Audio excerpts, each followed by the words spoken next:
Hello, ഇന്ന് രാവിലെ തന്നെ നേരത്തെ എഴുന്നേറ്റ് തുണിയൊക്കെ ഒരുങ്ങി 2-3 ഫോട്ടോ സ്റ്റില്ലൊക്കെ എടുത്ത്. എന്തിനാണെന്നാണോ, ഇന്ന് എൻ്റെ ബർത്ത്ഡേ ആണ്.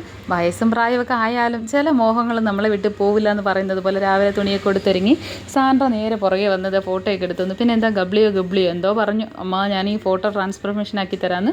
അപ്പോൾ ഞാനത് ഫോട്ടോയൊക്കെ എടുത്തു തന്നു. എനിക്ക് ഭയങ്കര ഇഷ്ടപ്പെട്ടു. നിങ്ങൾക്ക് ഇഷ്ടപ്പെട്ടോ? നിങ്ങൾ ഇതുപോലെ ചെയ്യാറുണ്ടോ എന്ന് പറയണേ. പിന്നെ നേരെ കടയിലോട്ട് വന്നപ്പോൾ എന്നോട് ചേട്ടൻ പറഞ്ഞു ഞാൻ ഇപ്പോൾ വരാവേ എന്ന് പറഞ്ഞിട്ട് ഒരു കേക്ക്, റെഡ് വെൽവെറ്റ് കേക്കുമായിട്ടാണ് വന്നത്. ഇതാണ് സർപ്രൈസ്.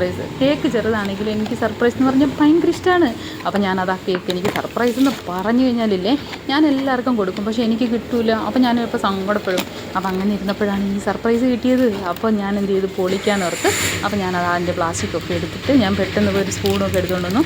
അതിൻ്റെ കൂടെ എനിക്ക് ഏറ്റവും ഇഷ്ടപ്പെട്ട 2 മഞ്ച് അതും കൂടെ കിട്ടിയപ്പോഴില്ലേ, എൻ്റെ കാലങ്ങ് നിലത്തിൽ ഉറക്കില്ല എന്നൊക്കെ പറയില്ല, അതുപോലെ. പിന്നെ കട്ടൻ ഇട്ടുകൊണ്ട് വന്നു, നല്ല മഴയായിരുന്നില്ലേ. അപ്പോൾ ഞാൻ ഓടിപ്പോയി ഒരു സ്പൂൺ എടുത്തുകൊണ്ട് വന്ന് ഞാൻ കട്ട് ചെയ്തിട്ട് ചേട്ടനും കൊടുത്തു, ഞാനും കഴിച്ചു. അപ്പോൾ ഇതാണ് എൻ്റെ ബർത്ത്ഡേയുടെ ആദ്യത്തെ സർപ്രൈസ്.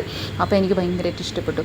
എല്ലാ വർഷവും നമ്മൾ കേക്കൊക്കെ മുറിക്കും, എന്നാലും ആരെങ്കിലുമൊക്കെ സർപ്രൈസ് ചെയ്യുന്നത് ഭയങ്കര ഇഷ്ടം. നമ്മൾ തന്നെ കേക്ക് മേടിച്ച്, നമ്മൾ തന്നെ മുറിച്ച്, നമ്മൾ തന്നെ വെച്ച്, നമ്മൾ തന്നെ തിന്ന്, അതിനൊരു രസമില്ല. ആരെങ്കിലുമൊക്കെ സർപ്രൈസായിട്ട് ചെയ്യുമ്പോൾ അതിനൊരു എന്താ പറയുക, അതിനൊരു തനിയൊരു ഇതാണ്. അപ്പോൾ നിങ്ങൾക്ക് ഇങ്ങനെ ചെയ്യുന്ന ഇഷ്ടമാണോ എന്ന് പറയണേ. പിന്നെ എന്താണെന്ന് വെച്ചാൽ ഞാനിങ്ങനെ ആലോചിച്ചുകൊണ്ട് ഇങ്ങനെ കാപ്പിയൊക്കെ കുടിച്ച് ഇങ്ങനെ ഇരിക്കുകയായിരുന്നു. ഇന്ന് എനിക്ക് മാത്രമല്ല ബർത്ത്ഡേ കേട്ടോ, എൻ്റെ അനിയനും കൂടിയാണ്.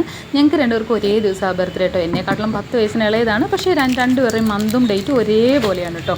അപ്പോൾ ഇതുപോലെ നിങ്ങളുടെ വീട്ടിൽ ഇരട്ടകളല്ലാതെ ബർത്ത്ഡേ ആഘോഷിക്കുന്ന കൂടപ്പിറപ്പുകളുണ്ടെങ്കിൽ ഒന്ന് താഴെ കമൻറ്റ് ചെയ്യണേ. അപ്പോൾ ഞാൻ മഞ്ചൊക്കെ കഴിച്ച് ഇങ്ങനെ ഇരിക്കുകയാണ്. വയസ്സ് എത്രയാണെന്നൊന്നും ആരോടും ചോദിച്ചേക്കരുതേ. അപ്പോൾ ഞാൻ പറയണോ? വേണ്ട, നല്ല വയസ്സായി, കാണുമ്പോൾ തന്നെ അറിയാമല്ലോ. അപ്പോൾ വീഡിയോ ഇഷ്ടപ്പെട്ടാൽ ലൈക്ക് ചെയ്യുക, ഷെയർ ചെയ്യുക, കമൻറ്റ് ചെയ്യുക. ബൈ.